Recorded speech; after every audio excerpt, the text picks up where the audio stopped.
The girls have for salat behind the boys. Swami, if man or woman are created equal, why can't pray in the same row? Oke, bagaimana saya menjawabnya? Sederhana. Buka Quran surah ke... Oh, tidak jelas. Anak saya bertanya kenapa anak laki-laki sholat, anak perempuan sholatnya di belakang laki-laki. Kemudian suami saya bertanya, kalau memang perempuan dengan laki-laki diciptakan setara, kenapa kemudian safnya berpisah? Kenapa nggak bisa sama-sama dampingan? Ya, oke, saya nggak bisa jawab. Bagaimana jawabannya? Quran surah keempat ayat 34 paling kiri sebelah atas. Quran surah keempat ayat 34. Ini kita turunkan lagi, kita mundurkan. Quran surah ke-51 ayat ke-49. Kemudian Quran surah ke-49 ayat ke-13. Kemudian setelah itu baru kita turunkan kemudian ke fungsinya di Quran surah ke-12 ayat 3 sampai dengan ayat ke-29. Right. Ya, maksudnya?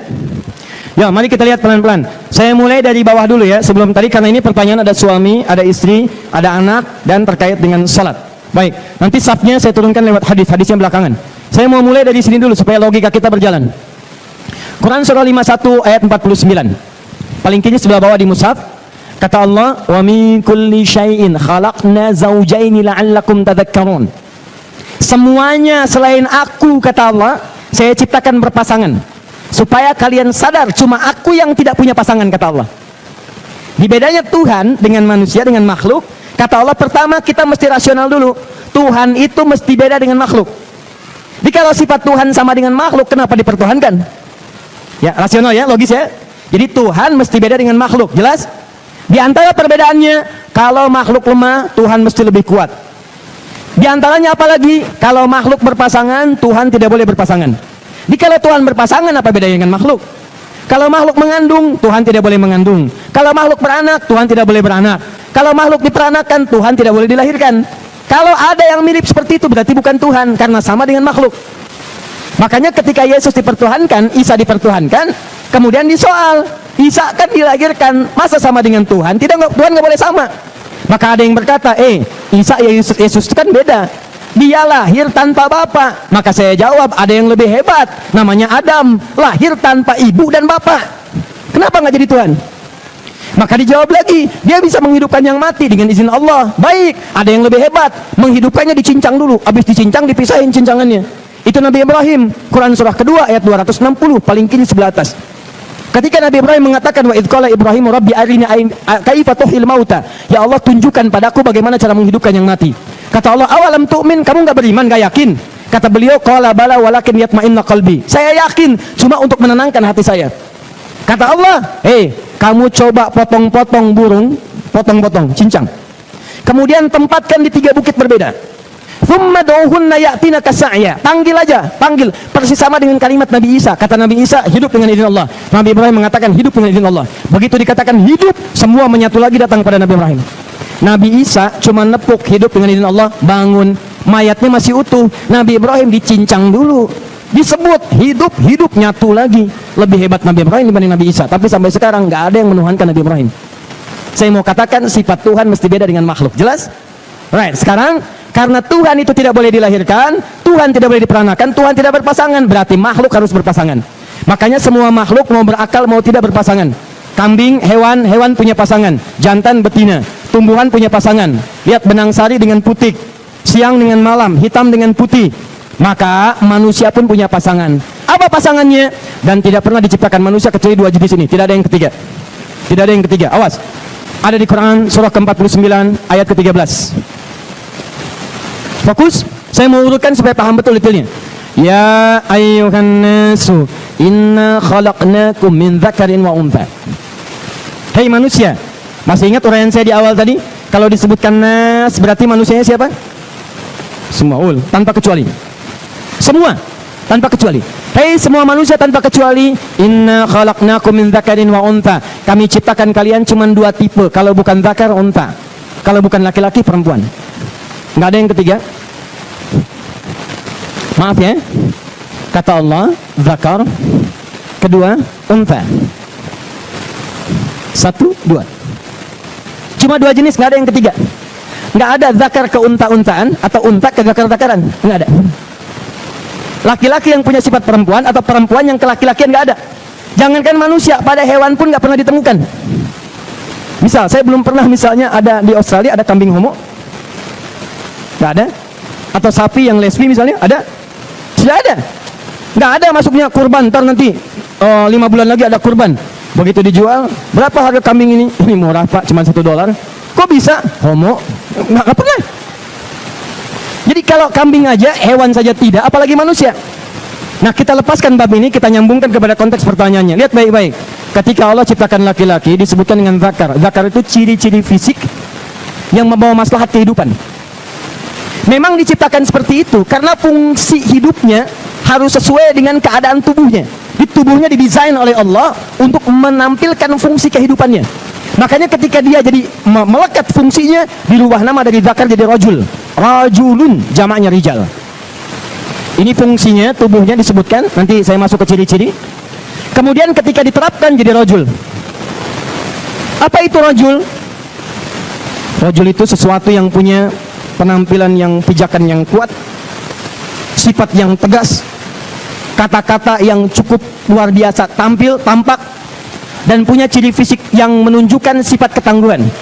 Kumis, ada janggut, ada kekekaran, ada otot yang beda dari makhluk yang lainnya. Kenapa semua itu diciptakan? Ada hikmah dalam kehidupan. Apa diantara hikmahnya? Pertama, dia diciptakan oleh Allah. Pertama, untuk dengan kekuatannya bisa tampil menjadi pemimpin dalam kehidupannya. Sifat pemimpin itu diantaranya, maaf, mesti kuat. Kuat mental, kuat fisik. Maaf, mesti tahan dari segala berbagai tantangan. Ujian-ujian, gelisah-gelisah, suara-suara berisik dan sebagainya, kan? Dia bisa tangguh mengatasi itu semua, itu rajul namanya. Secara singkat, seorang laki-laki diciptakan oleh Allah Subhanahu wa taala karena punya tugas kepemimpinan dalam kehidupan, entah di rumah tangga atau dalam kehidupan sosialnya. Laki-laki disebut dengan zakar, punya ciri-ciri fisik yang beda dengan perempuan. Tadi ada kumis, ada janggut, ada otot yang lebih kuat, ada macam-macam. Ketika digunakan bertransformasi namanya menjadi rajul. Rajul ini kalau diturunkan lagi ke ayat Quran, Quran surah keempat ayat 34. Fungsi rajul yang pertama, jamaknya rijal, adalah qawam. Qawam. Apa itu qawam? Qawam itu memimpin, melindungi, mengayomi, dan seterusnya. Karena itu ketika laki-laki ditugaskan dengan fungsi-fungsi ini, termasuk maaf sekali menggunakan kekuatannya untuk mencari sumber-sumber kehidupan, kerja, cari nafkah dan sebagainya, disebut dengan rajul. Karena itu fokus. Kenapa kemudian diciptakan seperti ini? Karena punya tugas disebut dengan qawwam. Ar-rijalu qawwamuna 'alan nisa, dengan segala fungsi ini. Sebaliknya perempuan disebut dengan untha. Apa itu untha? Sederhana. Untha itu asalnya ciri-ciri fisik yang beda dengan laki-laki.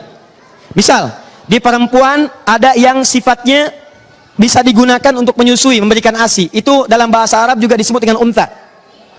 Di perempuan ada sifat-sifat yang bisa menampung janin, rahim, bisa mengandung. Itu cuma bisa perempuan. Maka itu termasuk pada ciri untha. Jadi kalau seseorang disebut untha artinya bisa mengandung, bisa melahirkan, bisa menyusui. Itu diantaranya. Saya mau tanya pada Anda, mohon maaf sebesar-besarnya, ada laki-laki yang bisa mengandung? Tidak, karena itu laki-laki tidak disebut dengan untha, zakar. Ketika fungsi ini dilakukan, bukankah saat mengandung ibu memberikan perhatian yang dalam? Baik, saking diberikannya kasih sayang, kadang miring kanan, miring kiri, susah, capek, yang penting di dalam itu merasakan kasih sayang, kan? Kalau itu dipraktikkan dalam kehidupan, sifat menyayangi, sifat mendampingi, memberikan kasih sayang, memberikan semangat, maka berubah namanya dari untha kepada mar'ah kalau sendirian. Kalau banyak kan disebut dengan nisa. Merasakan, mengayomi, ikut, memberikan semangat, mensupport dan sebagainya, itu nisa namanya. Nah sekarang kita bawa ini ke dalam sholat, dalam kehidupan. Saya tanya pada Anda, maaf sekali, kalau pemimpin, kalau imam, itu yang paling ideal satu atau banyak? Presiden ada berapa? Satu. Baik, fokus ini. Itulah sebabnya kenapa laki-laki digambarkan jadi imam dalam sholat, untuk menunjukkan fungsi ini dalam kehidupan. Latihan dalam sholat. Jadi imam yang baik, kuat bangun, bangunkan isi sholat, bangunkan tahajud, ingatkan sholat, lindungi mereka dari neraka, ayo bawa, arahkan mereka untuk berjamaah, ikut ke masjid, ikut ke majelis ilmu. Karena itu, kenapa posisi laki-laki di depan dibandingkan perempuan? Karena posisi laki-laki digambarkan sebagai imam, dicontohkan lewat ritual sholat, ini imam mesti satu, fungsinya begini, maka perempuan ditempatkan tidak di sampingnya tapi di belakangnya untuk menunjukkan ini imamnya satu, yang lain makmum mengikuti dengan fungsi-fungsi ini. Jadi kalau imam lupa, ucapkan subhanallah, inna, isi katakan inna a'tayna kal kautsar. Kata suami, bukan itu maksudku inna anzalna. Kata anak, papa kok bicara, batal sholatnya. Kata yang belakang, untung aku nggak bicara, batal semua. Di ketika imamnya lupa, makmum mengingatkan. Ketika imamnya salah, makmum mengucapkan subhanallah. Demikian ketika imam mencari nafkah, pulang ke rumah, belum ada yang didapatkan, istri datang, papa sayang, rezeki itu sudah diatur, papa nggak dapat sekarang, itu diakumulasikan, besok insya Allah kita dapat. Nggak apa-apa, mamah dan keluarga tahan lapar, tapi jangan sampai bawa yang haram, karena kami tidak tahan dengan neraka walau sedetik. Itulah fungsinya. Jadi itu digambarkan dalam sholat. Hadirlah anda di belakang itu, tidak sejajar, karena tidak boleh ada dua imam dalam kehidupan. Makanya buka Quran surah ke-12 ayat 3 sampai 29. Laki-laki digambarkan sebagai matahari, perempuan digambarkan sebagai bulan. Apa fungsi matahari? Menyinari, memberikan sengatan yang panas. Kemudian yang paling hebat itu, mengeringkan air di pakaian yang sedang dijemur itu. Maka demikianlah ketika istri anda diganggu, sengat tuh lawannya. Keluarga anda diganggu, sengat. Istri anda mengalir air mata di pipinya, keringkan dengan bahasa-bahasa anda. Sayang, kenapa kau menangis? Satu air matamu itu luka di hatiku. Cie, bikin status. Sederhana. Sebaliknya bulan, apa itu bulan? Bulan itu adalah gambaran dari tampilan keindahan. Makanya anda kalau ingin melihat yang indah, kan malam bukan lihat cahaya bulan, lihat keindahan bulan.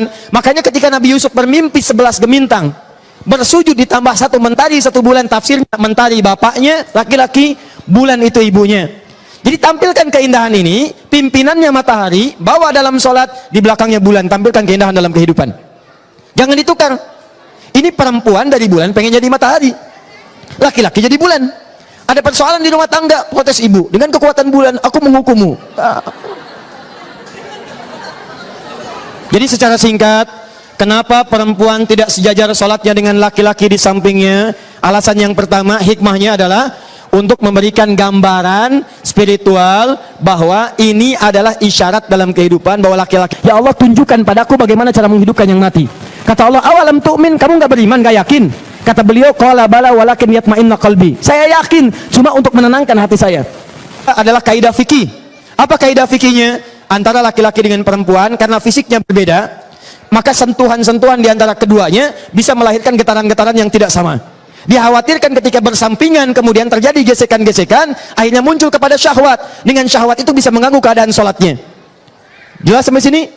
Kenapa perempuan tidak jadi imam? Karena suaranya beda dengan laki-laki. Suara perempuan sebagiannya berupa aurat, desahannya berbeda. Begitu dibacakan kadang terdengar suasana yang tidak sama. Kalau laki-laki punya syahwat, berbeda kemudian keadaan yang bisa tampil. Karena itu ada alasan fikih, ada alasan hikmah. Secara singkat, kenapa itu terjadi? Karena Allah ingin menunjukkan hikmah kehidupan yang tadi telah dijelaskan.